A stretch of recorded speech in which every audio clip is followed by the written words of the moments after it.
गौरी की शादी एक बड़े घर के लड़के यानी कि राजेश के साथ होती है। राजेश की 4 बहनें हैं और सभी अपने भाई पर जान छिड़कती है। अरे पापा, ये राजेश के लिए कैसी छोटी सी हिट की लड़की ब्याह लाए आप? हम लोगों का भाई तो राजकुमार है, उसके लिए तो कोई राजकुमारी होनी चाहिए थी। गौरी को ननद की बात बुरी लगती है और वो रोने लगती है। अरे क्यों गला फाड़ रही है? क्या गलत बोल दिया मेरी बेटी ने? इकलौता बेटा है हमारा, समझी? वो तो तेरे ससुर हाँ कराए थे, वरना मैं तो ना करवाती तेरी शादी अपने हीरे जैसे बेटे से। ननदे सास को भरती और सास गौरी से लड़ती। ये क्या है? तुम्हारी बहनें और माँ आए दिन मुझे खरी खोटी सुनाती रहती है। क्यों नहीं बोलते उन लोगों को कुछ? अरे क्या बोलूं? अब उन लोगों का इकलौता भाई और बेटा होना तो वो लोग थोड़े इमोशनल है मुझे लेकर, समझा करो ना। और कौन सा वो लोग रोज आते हैं ससुराल से? माना एक साथ नहीं आती, लेकिन रोज कोई ना कोई तो खड़ा ही रहता है ना। खैर, जैसे तैसे कुछ साल गुजरते हैं। गौरी एक प्यारे से बेटी की माँ बनती है। सुनिए, हर बात पर ससुर जी से पैसा मांगना ठीक नहीं लगता। आप कोई काम क्यों नहीं करते हैं? काम तो मैंने कभी किया ही नहीं गौरी। पापा के पास इतना पैसा है कि मुझे जरूरत ही नहीं पड़ी। लेकिन कहते हैं ना, हर दिन एक सा नहीं होता। गौरी के ससुर की मृत्यु हो जाती है और घर में गरीबी छा जाती है। गौरी ननद को फोन करती है। दीदी, अब जीजा जी को बोलकर इन्हें कहीं नौकरी दिलवा दो ना। घर चलाना मुश्किल हो रहा है। माँ जी की भी तबीयत खराब रहती है।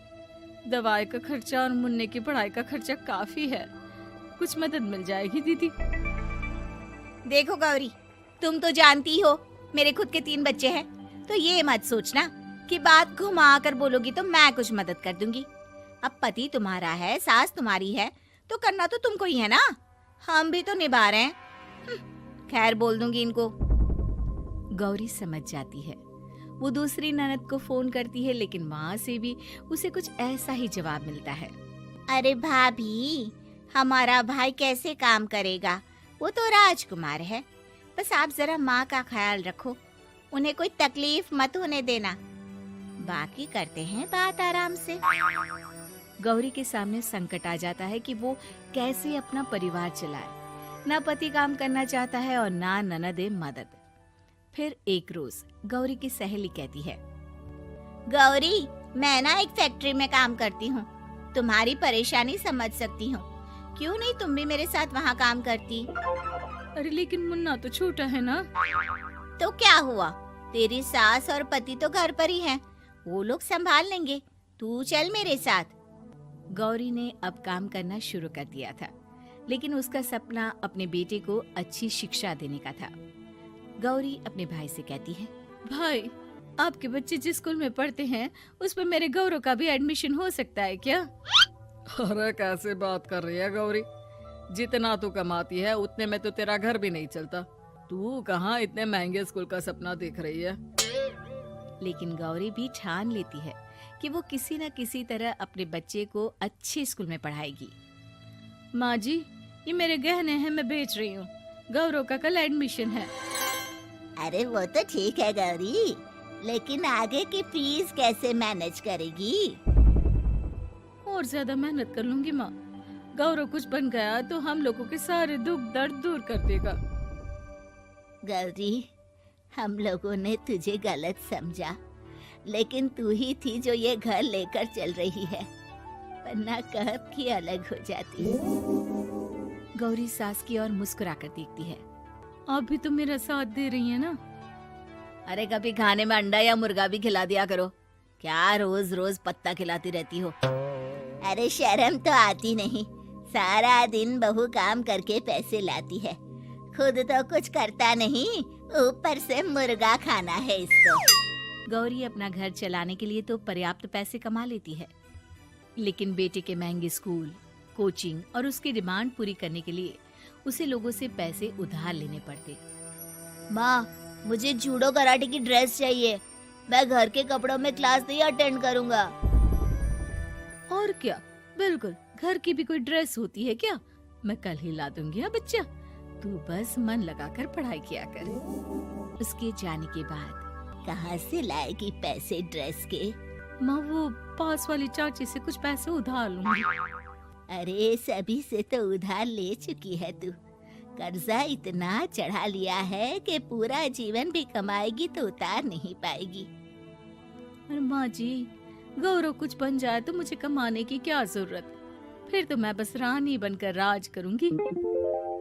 एक दिन गौरव कहता है, माँ मेरी नौकरी लग गई है, वो भी अच्छे पैसों में। अब हम लोगों के बुरे और दुख के दिन जल्दी खत्म हो जाएंगे। गौरी की खुशी का ठिकाना नहीं होता। वो सास की फोटो के सामने हाथ जोड़ती है कि उसका पति उसे कहता है, देखा गौरी, तेरी तपस्या खत्म हुई। इतने सालों से जो तू फैक्ट्री में नौकरी कर रही है, अब तू आराम कर सकती है। अरे नहीं नहीं, अभी तो नौकरी लगी है, कुछ दिन कुछ पैसे कमा तो लेने दो। कुछ महीनों बाद गौरी की ननद गौरव के लिए रिश्ता लेकर आती है। अरे भाभी, वो मैं ना रिश्ता लेकर आई थी गौरव के लिए। सुना अच्छा कमा रहा है, क्यों? देखा मेरी बहन कितनी अच्छी है, कितना सोचती है हम लोगों के लिए। गौरी कुछ नहीं कहती, लेकिन उसका मन नहीं होता है कि वो बेटी की शादी इतनी जल्दी कर दे। हाँ वो तो ठीक है, लेकिन अभी कुछ कर्जा है जिसे उतारना है। तो क्या हो गया, शादी के बाद भी उतार लेगा। कम से कम एक लड़की आ जाएगी तो आराम रहेगा। गौरी लोगों के प्रेशर में आकर बेटे की शादी कर देती है और शादी के बाद एक दिन जब अपनी फैक्ट्री में जाती है। मैनेजर साहब, कैसे इस फैक्ट्री में 22 साल काम कर लिया पता ही नहीं चला। अब तो बेटा सेटल हो चुका है, नौकरी की जरूरत नहीं है। लेकिन आप सभी का शुक्रिया। गौरी बहन, बहुत मेहनत की तुमने जीवन में, अब भगवान कोई मुश्किल ना दे। गौरी घर आती है, लेकिन दरवाजे के बाहर से ही उसे बहू और बेटे की आवाज सुनाई देती है। क्या है, तुम्हारी माँ ने तो सोचा भी नहीं कि जो कर्जा वो ले रही है खुद की अय्याशी के लिए, वो हम लोग क्यों भरे? उनका कर्जा है वो देखे। हाँ लेकिन क्या करूं, माँ को छोड़कर रह भी तो नहीं सकता ना। अरे रह नहीं सकते तो क्या करोगी? पूरी जिंदगी उनका कर्जा चुकाते रहोगे? कल को हमारी भी फैमिली बढ़ेगी, कैसे मैनेज करेंगे? मैं नहीं जानती, साफ साफ बोल दो पैसे नहीं है फालतू के। जिसका कर्जा है वही निपटाए। गौरी बेटे बहू की बात सुनकर स्तब्ध रह जाती है और अंदर न आकर वहाँ से सीधे फैक्ट्री जाती है। मैनेजर साहब, मैं सोच रही थी कि इतनी जल्दी नौकरी नहीं छोड़नी चाहिए, जब तक हिम्मत है तो कर लेते हैं। वो मेरा इस्तीफा ना वापस कर दीजिए। ये बोलकर गौरी की आंख लाल हो जाती है। मैनेजर समझ जाता है कि गौरी की उम्मीद टूट चुकी है। वो उसके हाथ में इस्तीफा रखकर कहता है, कर्जा माँ का है तो माँ ही चुकाएगी। माँ का कर्जा आज तक क्या कोई चुका पाया है?